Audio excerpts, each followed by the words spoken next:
코로나19가 새로운 변이 바이러스의 등장으로 유럽은 BA5라는 새로운 우세종이 유럽 사회를 힘들게 하고 있고, 이것이 곧 한국에도 상륙하게 될 것이라고 합니다.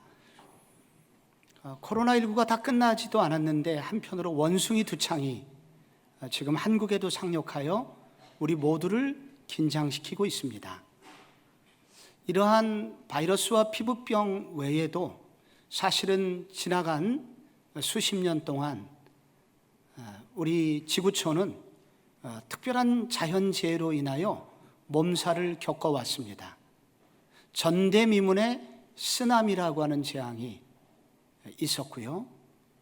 그리고 많은 지진들, 수만 명대를 죽이는 엄청난 지진들이 지구촌 곳곳에서 일어났었습니다. 그리고 이전에 겪어보지 못한 특이한 호우가, 엄청난 이렇게 비들이 내려서 지구촌 곳곳이 고통을 겪기도 하였었습니다. 그런데 올해 4월, 2022년 4월 아르헨티나에서 특별한 일이 생겼는데, 그것은 축구공만한 우박, 직경이 24cm 정도 되는 우박이 떨어져서 차는 물론 지붕에 구멍이 뚫리는 엄청난 일들이 있었습니다. 그런데 이것이 아르헨티나에만 있었던 것이 아니라 그 위에 멕시코에도 있었고 인도에도 있었습니다. 정말 지금 우리가 살고 있는 시대가 정말 말세인 것 같습니다. 말세 중에서도 정말 말세이고 예수님이 오실 날이 가까이 온 것 같습니다.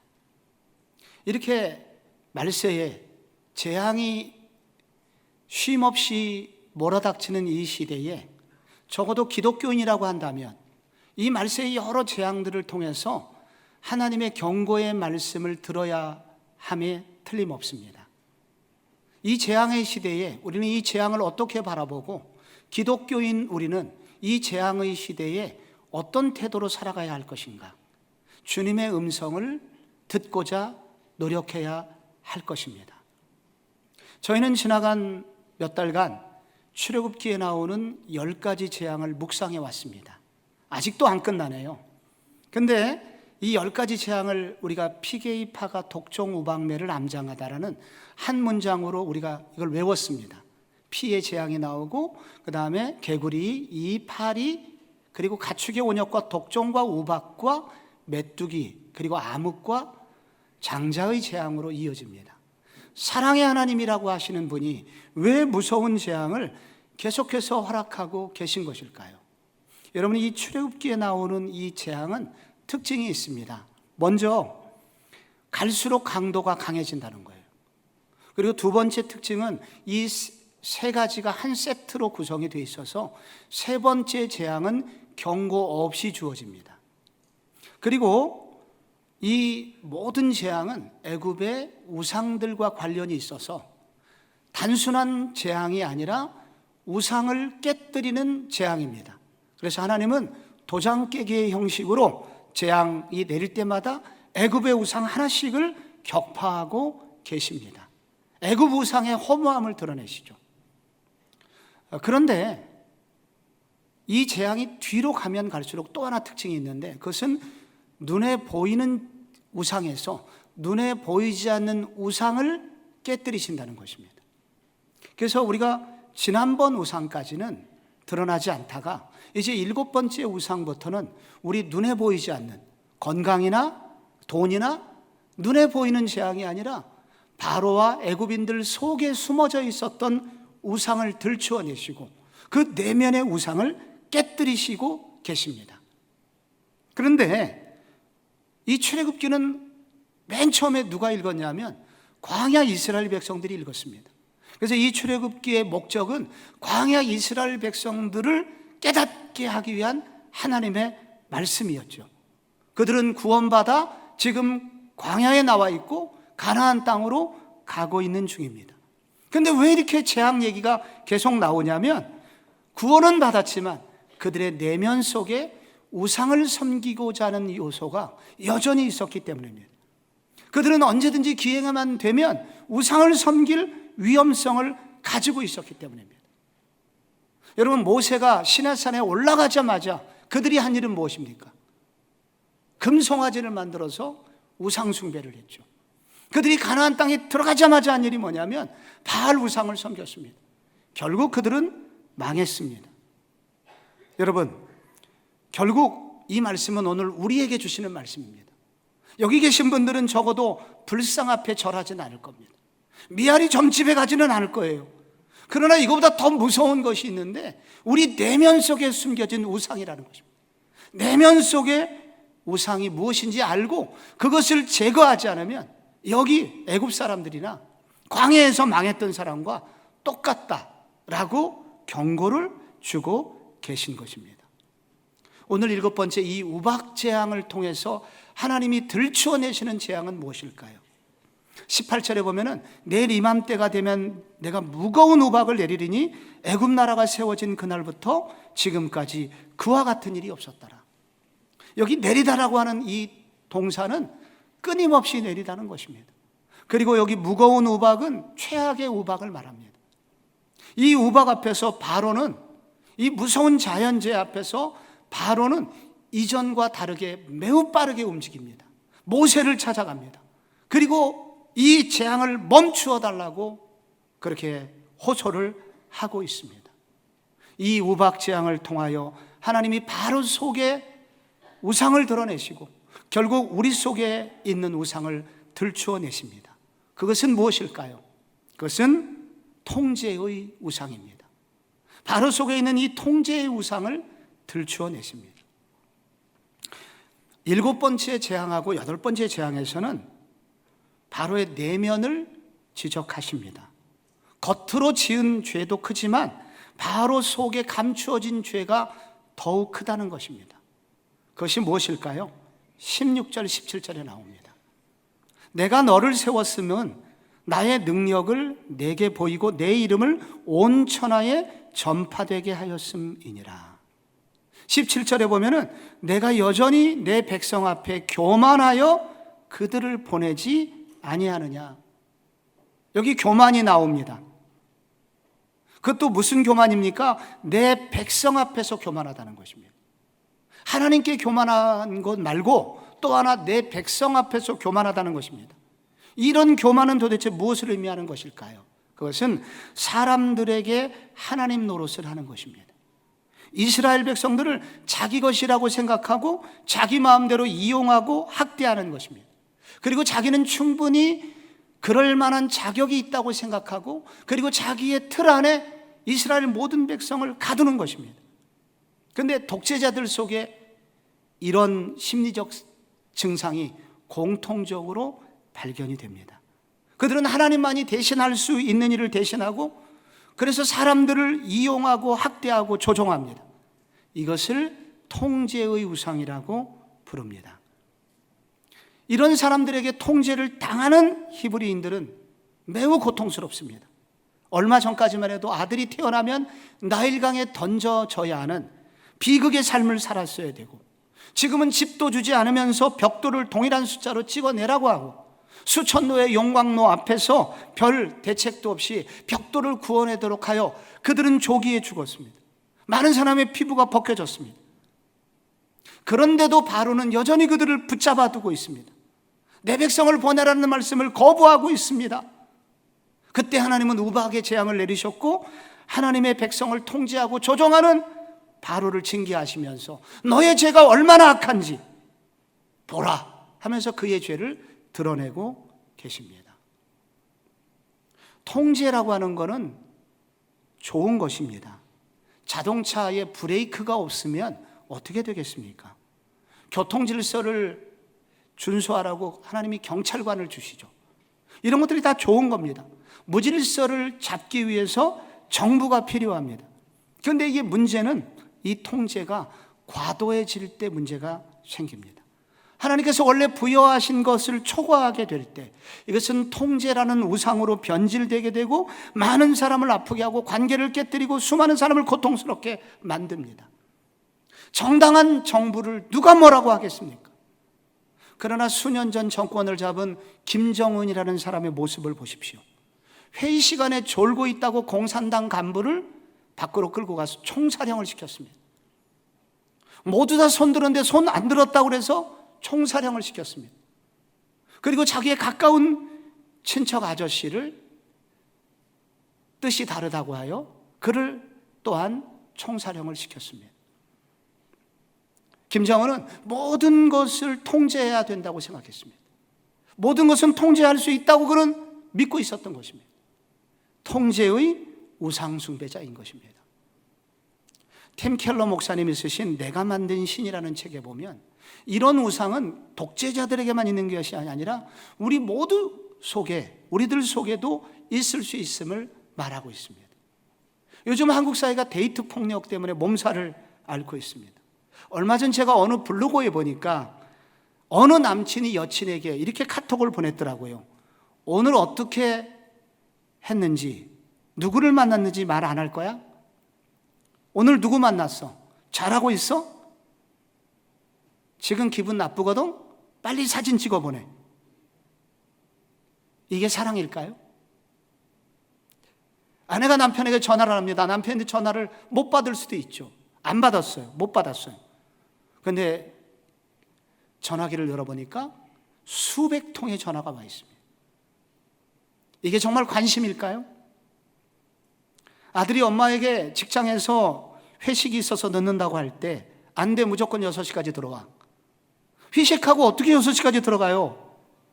너는 집에서 기다리는 엄마 생각은 조금도 안 하지. 너는 항상 네 생각만 하지. 그게 네 문제야. 이런 자식이 불효자야.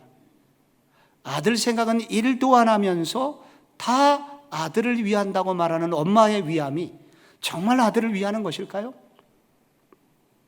회사에서 간부들이 사원들을 과도하게 통제할 수도 있습니다. 화장실 가는 횟수도 통제하고 CCTV 설치해서 게임을 하고 있는지도 안 하는지 또 관찰을 하고, 그리고 AI를 통해서 이 자판수를 몇 글자나 쳤는지 만약에 통제한다면 그는 통제의 우상에 붙들린 사람이라고 할 수 있습니다. 여기서 한 발짝 더 나가면 가스라이팅이 됩니다. 얼마 전에 거액의 보험금을 노리고 남편에게 술을 마시게 하고 계곡에서 뛰어내리게 하여 결국 죽게 만들어서 사회를 떠들썩하게 했던 그런 충격적인 사건, 그 사건에 등장한 단어가 가스라이팅입니다. 남편이 대기업 연구원이었습니다. 매우 똑똑했는데 여자가 시킨다고 수영도 못하는데 계곡에 뛰어내려요? 어떻게 이것이 가능한가? 그것은 평소에 계속 폭언을 해서 상대방의 자존심을 무너뜨리고, 그리고 여자에게 인정받으려면 무엇이든지 하게 만들게 함으로써, 그래서 결국은 계곡에서 뛰어내렸다는 거예요. 가스라이팅은 상대방의 심리를 조작해서 그 사람을 지배하는 고도의 심리 사기극이라고 할 수가 있습니다. 칼로 사람을 죽이는 것보다 더 악마적인 것, 인간이 얼마나 교활할 수 있고 얼마나 악할 수 있고 얼마나 교묘하게 악을 저지를 수 있는 대표적인 사건이라고 할 수가 있습니다. 하나님께서는 오늘 이러한 사건들을 통해서, 이러한 우박의 재앙을 통해서 이렇게 많은 사람을 질식시켜 죽이면서도 자기가 죄인인지도 모르고 자기가 우상 숭배자인지도 모르는 바로의 죄를, 통제의 우상을 들추어내고 계십니다. 또 하나, 하나님은 왜 바로에게 우박재앙을 내리십니까? 그는 인간이 아무것도 통제할 수 없음을 또한 드러내시기 위해서 그렇게 하십니다. 전무후무한 우박이 애굽 땅에 떨어졌습니다.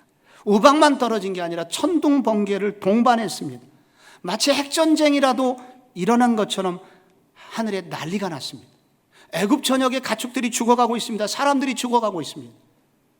119에 수없는 전화가 옵니다. 그런데 놀랍게 바로가 할 수 있는 것은 아무것도 없었습니다. 바로가 이 재앙 앞에서 어떤 조치, 어떤 통제도 못하고 있습니다. 바로가 한 가지 하는 유일한 게 뭐냐? 27절, 28절에 사람을 빨리 모세에게 보냅니다. 그러면서 자신의 죄를 회개하고 28절에 여호와께 구하여 이 우레소리와 이 천둥번개와 우박을 그만 그치게 해달라.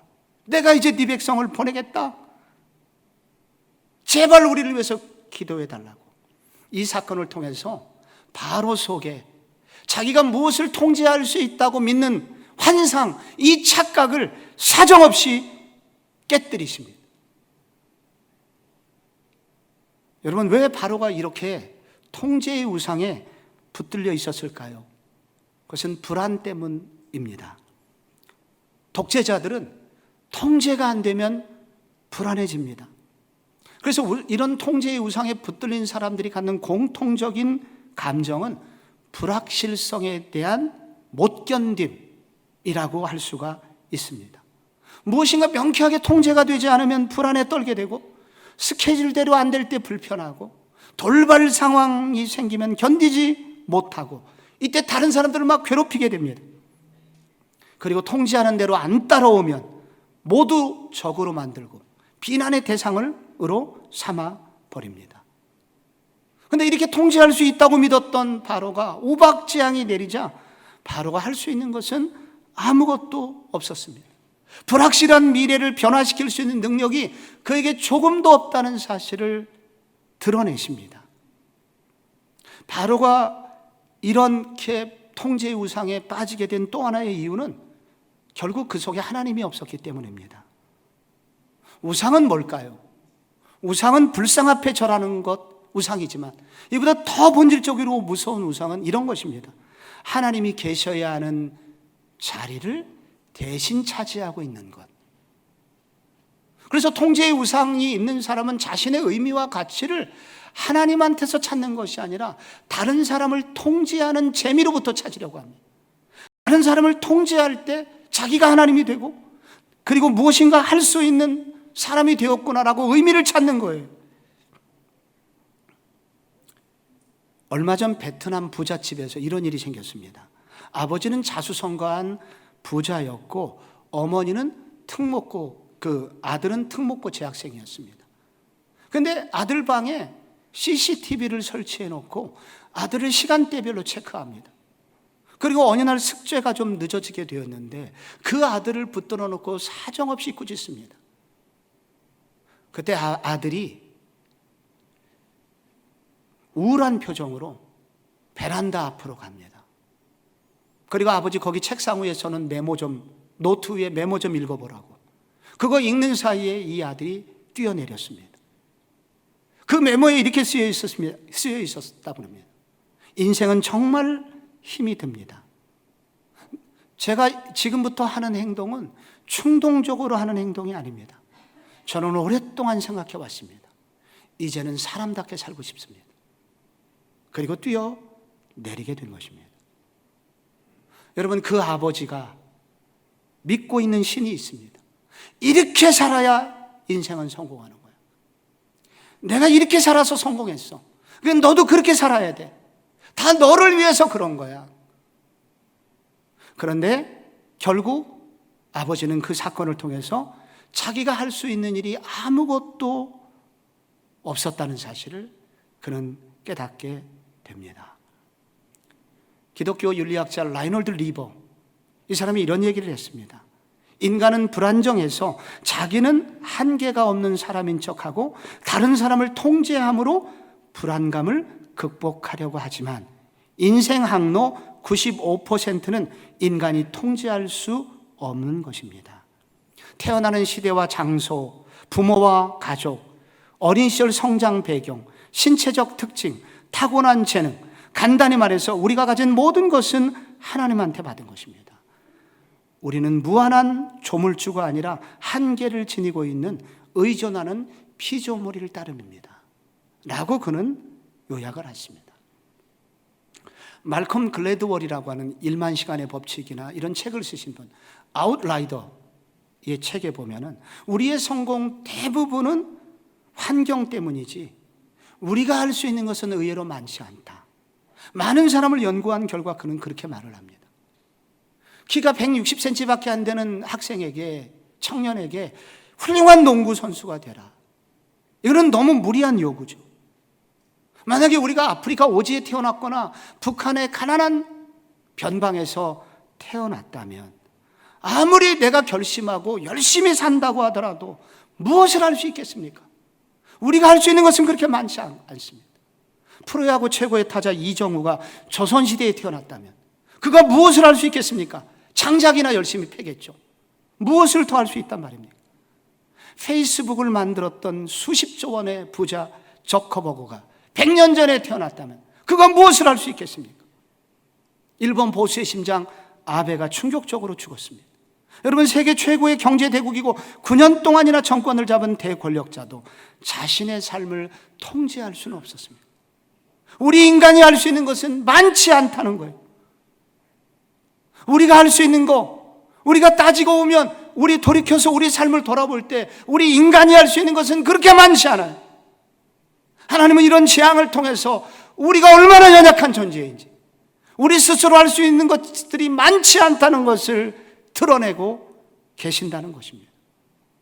그러면 이제 우리는 어떻게 이런 통제의 우상으로부터 벗어날 수 있을까요? 많은 방법이 있을 것입니다. 그런데 성경은 무엇보다 정확히 통제하시는 하나님의 인도하심을 신뢰할 때 가능하다고 합니다. 여러분, 25절, 26절 말씀에 이런 구절이 나와요. 우박이 애굽 온 땅에서 사람과 짐승을 막론하고 밭에 있는 모든 것을 쳤으며 우박이 또 밭의 모든 채소를 치고 들의 모든 나무를 꺾었으되, 26절에 이스라엘 자손들이 있는 그곳 고센 땅에는 우박이 없었더라. 이 고센 땅에는 앞에 원문에는 부사 오직이란 단어가 나옵니다. 오직 고센 땅에는 우박이 없었더라. 그런데 바로 앞구절 25절에 보면은 여러 번 반복되는 단어가 모든이란 단어입니다.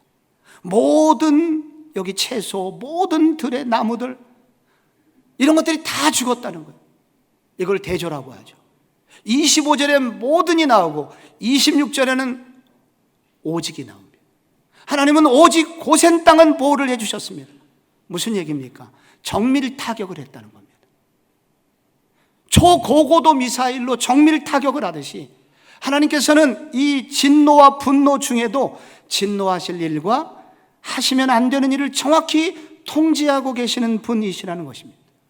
이 모든 것을 심판하시는 와중에 철저히 구분하시고 정확하게 보호하시는 분이 하나님이시라는 것입니다. 여러분, 이스라엘 백성들은 아무 대책도 없이 광야를 나온 사람들입니다.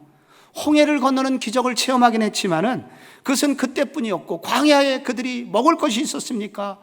제대로 잘 숙소가 있었습니까? 마실 물이 있었습니까? 아무것도 없었죠.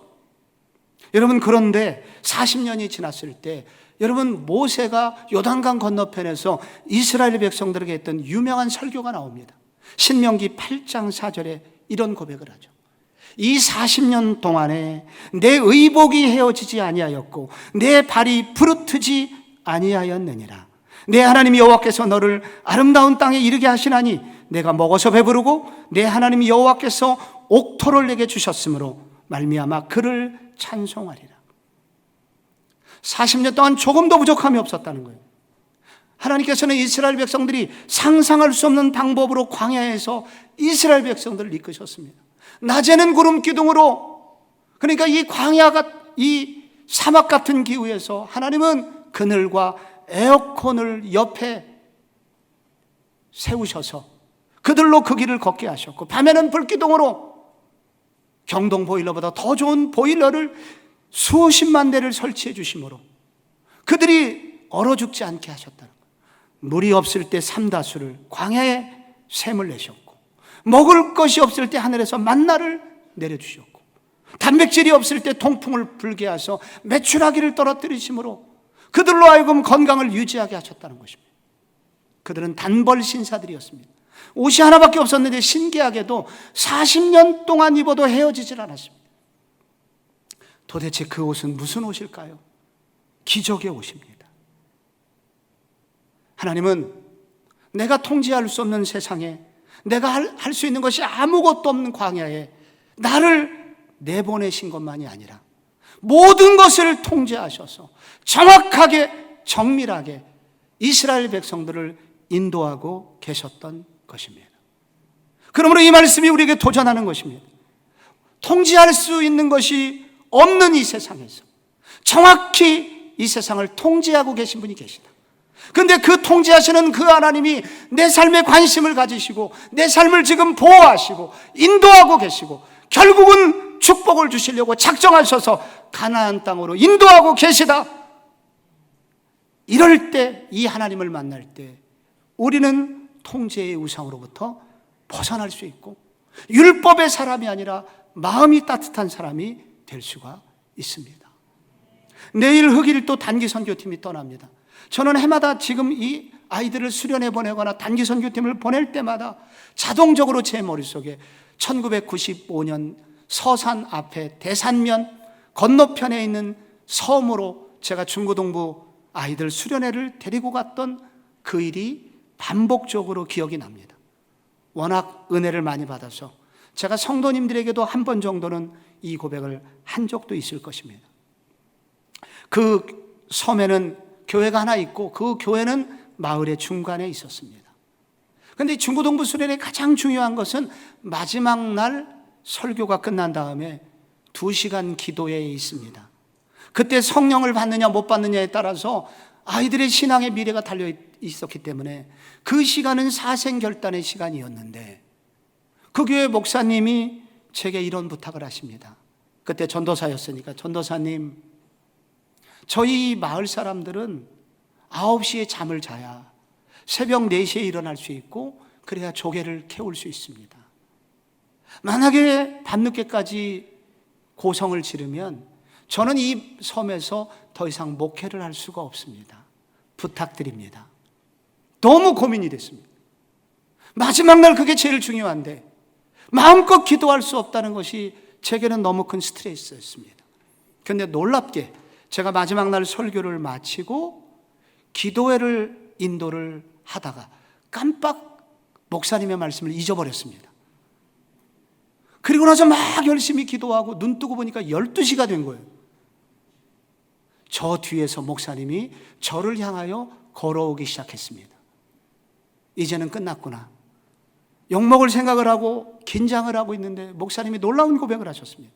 전도사님, 기도회가 시작되는 시점부터 갑자기 폭우가 쏟아져서 저 50m 전방에 있는 집에서는 마치 이 기도 소리가 자장거처럼 들릴 것 같아요.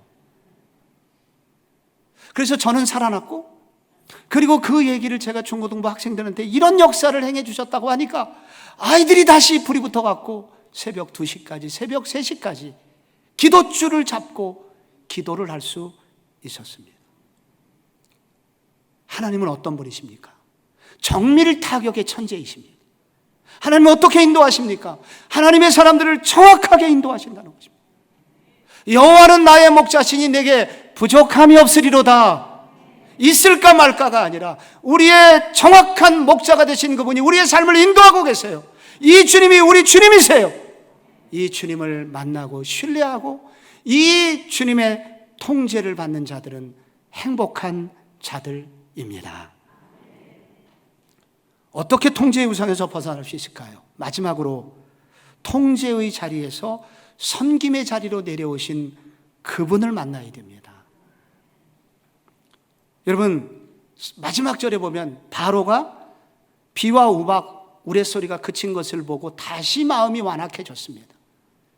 바로는 상황이 조금만 좋아지면 그의 마음을 바꾸는 말 바꾸기의 천재였습니다. 그런데 바로가 그렇게 하고 싶어서 그런 건 아닙니다. 바로의 마음이 바뀌지 않았기 때문입니다. 바로의 마음이 바뀔 수 없는 이유는 그 속을 사단이 장악하고 있었기 때문입니다.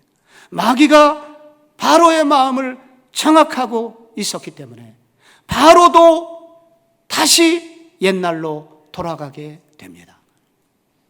철을 휘는 방법은 첫째는 힘입니다.